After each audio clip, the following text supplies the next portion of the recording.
चलिए देखिए, ये आपका तीसरा सवाल, ध्यान से देखना बेटा। इस सवाल में साइन स्क्वायर 30 डिग्री है plus 2 cos square 45 degree plus 3 tan square 60 degree. वो सारणी हमेशा माइंड में रखना, हमेशा उसको याद कर लेना। मैंने कल बनाना बता चुका हूँ कैसे बनाना है, और जिसको फिर भी समझ में नहीं आए, जो कल नहीं आए थे, उनको एक्स्ट्रा क्लास जो लास्ट वाली पीरियड में होगी मैं उस बार में दे दूंगा। अगर किसी को पढ़ना हो तो मेरे को बता देना, नहीं तो फिर यहाँ देखो आप, ये मान आपको डायरेक्ट याद होने चाहिए इस सारणी के माध्यम से। और मैंने आपको याद करने के लिए भी बोला था, शायद आप याद करके आए होंगे, अभी पता चल जाएगा आपका। तो यहाँ एक चीज और आपको नजर आ रही होगी कि साइन स्क्वायर 30 डिग्री है ना। इसको लिखने का तरीका कई प्रकार से हो सकता है, कई कंफ्यूज करते हैं कि सर ये साइन स्क्वायर 30 डिग्री ऐसे भी है क्या? क्या हम इसको ऐसे लिख सकते हैं कि साइन 30 डिग्री का स्क्वायर ऐसे लिख सकते हैं क्या? हाँ, कोई दिक्कत नहीं है। यही ये होता है, यही ये होता है, दोनों एक ही चीज है। इसको स्क्वायर यहाँ जनरली यहाँ लगाते हैं, लेकिन इसका जो मान होता है ये साइन 30 का मान रखो और इसका फिर होल स्क्वायर कर दो। समझ में आया मुस्कान? ठीक है ना। यानी कि हमें मान किसका रखना है? साइन 30 का रखना है। ऐसा नहीं है कि सर इस कहानी में साइन स्क्वायर का तो मान ही नहीं है। कई के दिमाग में आया होगा कि साइन स्क्वायर का तो मान ही नहीं है। नहीं बेटा, ऐसा नहीं है। हमें क्या करना है? साइन 30 का मान रखना है और उसका स्क्वायर पूरे का कर देना है। ये इंपॉर्टेंट है, ये ध्यान रखना है इस सवाल में। इसीलिए आप यहाँ देखो कि यहाँ हम इसको इस प्रकार से लिख लें कि साइन 30 डिग्री का होल स्क्वायर प्लस इसी प्रकार से इसको लिख लें cos, बोलो 45 डिग्री का होल स्क्वायर प्लस इधर सेम इसी प्रकार से क्या लिखें, बोलो tan 60 डिग्री का होल स्क्वायर। अब तो किसी को कोई समस्या नहीं होनी चाहिए। बराबर के नीचे क्या लगाना है? बराबर। बहुत सुव्यवस्थित आपका गणित का सवाल हल होगा, ये हमेशा ध्यान रखना है। अब यहाँ हमें साइन 30 डिग्री का, cos 45 डिग्री का, tan 60 डिग्री का मान रख देना है। साइन 30 डिग्री का मान हम यहाँ देखें, साइन 30 डिग्री का मान कितना होता है? बोलो 1/2। और ये स्क्वायर होल स्क्वायर लग रहा है तो यहाँ पे भी होल स्क्वायर लगा दूं। कोई समस्या किसी को पीछे फौरन की कोई समस्या बेटा? ठीक है।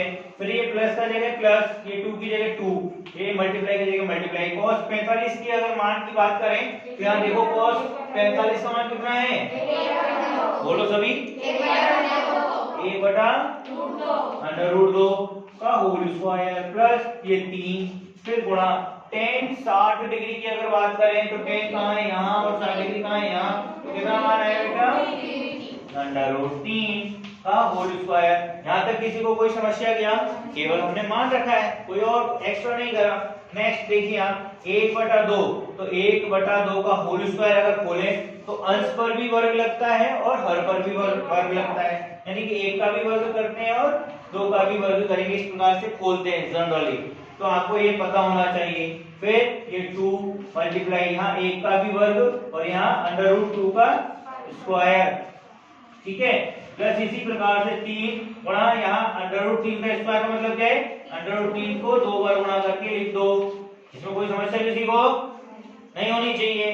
अब वर्ग का मतलब क्या होता है बेटा?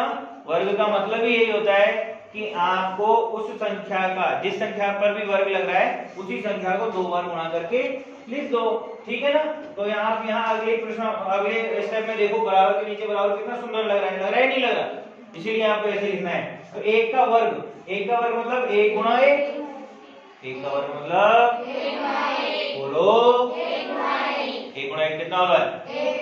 1 होता है बेटा। 2 का वर्ग मतलब बोलो, मैं यहाँ पर आपको 2 गुणा 2 ही लिख करके बताऊंगा। फिर यहाँ 2, 1 का वर्ग मतलब 1, यहाँ नीचे में √2 का वर्ग का मतलब क्या है? √2 गुणा √2 ही लिखूंगा प्लस 3। अब यहाँ तो मैं कुछ भी नहीं लिखूंगा, क्या लिखूं बताओ? √3 का गुणा √3 से करना है, मैंने अभी बताया है, अभी बताया है फौरन दी, अभी बताया। देखो √3 का गुणा √3 से करें तो कितना आएगा? कितना आएगा?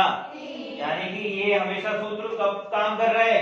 कि जब समान संख्याओं का अंडर रूट हो। कैसी संख्याओं का अंडर रूट हो? ऐसा नहीं हो कि यहाँ तो 2 लिखा हुआ अंडर रूट में और यहाँ अंडर रूट में 3 लिखा हुआ है, तब आप यहाँ पे 2 कर दो या 3 कर दो, ऐसा नहीं चलेगा। फॉर्मूला यही है, ये गुणा है, ये घातांक के रूप में हल होता है। मैं आपको आगे भी बताऊंगा। ये अंडर रूट का मतलब होता है आधी घात। अंडर रूट का मतलब 1/2 घात कितनी 1/2 घात इसकी 1/2 घात इसकी। तो आधी आधी घातें जब समान आधार होता है घातांक के नियम के अनुसार समान आधार और अलग अलग घात हो तो घातांक के नियम के अनुसार वही आधार रहता है और घातांक जुड़ जाता है। घातांक जुड़ जाते हैं तो आधी आधी घात बन करके एक क्या बन गई आधा और आधा कितना होता है 1 तो आधा वही रहता है 1 पर घात कितनी हुई 1 यानी कि कितना उत्तर आ गया 1 ऐसे आता है। आ गया कि नहीं आया समझ में? तो यहाँ मैं कितना लिखूंगा बेटा 3। आगे देखो बराबर के नीचे सुंदर लग रहा है कि नहीं लग रहा? ऐसे होना चाहिए। तो 1/4 प्लस 2 एकम 2 बटा √2 का गुणा √2 से कहीं क्या आएगा 2 प्लस 3 दिया आया कि नहीं आया समझ में? कौन बोल रहा है 3 दिया 6 होता है क्या 10वीं क्लास में आगे दो हैं? हाँ 3 दिया 9 ठीक है। अब इसका एलसीएम लेना है या फिर और आगे अपन को हल करना है। तो मैं तो मेरा तो यहाँ कॉपी का पन्ना भर गया तो मैं इस ब्लैक बोर्ड को तो नहीं पलट सकता। आप तो पन्ना पलट सकते हो। आप ये मत करना कि यहाँ भर गया तो यहाँ बच रही जगह उसमें घुसड़ में कर दो नहीं। हमें बराबर के नीचे बराबर का सूत्र याद रखना है। अच्छा लगेगा आपका कॉपी का पेज भर जाए तो अगले पेज को ले लो। मैं यहाँ इसलिए लिख रहा हूँ क्योंकि मेरा पेज भर चुका है मैं पन्ना पलट नहीं सकता। तो 1/4 प्लस 2/2 मतलब 1 प्लस यहाँ कितना है 9। अब यहाँ देखो इन सब का एलसीएम लेने से पहले मैं डायरेक्ट सरल कर दूं 9 और 1 को क्या जोड़ सकता हूँ क्या 10। तो यहाँ कितना बचेगा 1/4 प्लस 10। अब यहाँ एलसीएम ले लूं मैं यहाँ ले सकता हूँ एलसीएम। एलसीएम क्या आएगा 4। तो 4 में 4 का भाग लगाया 1 आया 1 का गुणा 1 से करा तो यहाँ कितना आया 1 प्लस 1 में 4 का भाग लगाया सॉरी 4 में 1 का भाग लगाया कितना आया 4 और 4 का मल्टीप्लाई 10 से करा कितना आया 40। तो ये कितना मान आया 40 और ये कितना हो गया 41/4। क्या आपको उत्तर यही आ रहा है? कितना आ रहा है? और ये तो बेटा इसमें भाग लगा लो ना तो भाग लगा लो ना 40 41 में 4 का भाग लगाओ। अरे बच्चों 41 में 4 का भाग लगाओ 4 एकम 4 में से 4 गए तो 0 उतार लिया 1। तो एक सही जो शेष पर जो बचता है उसको कहाँ ले जाते हैं अंश में ले जाते हैं और जो भाजक होता है उसको कहाँ ले जाते हैं नीचे। तो 1 सही 1/4 क्या उत्तर आ रहा है 10 आएगा ना। अरे भाई 10 आएगा सही बात है। क्यों आया 10 बताओ क्यों आया बताओ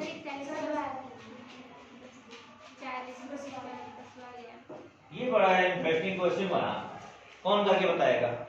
हाथ खड़ा करो समझा आ जा।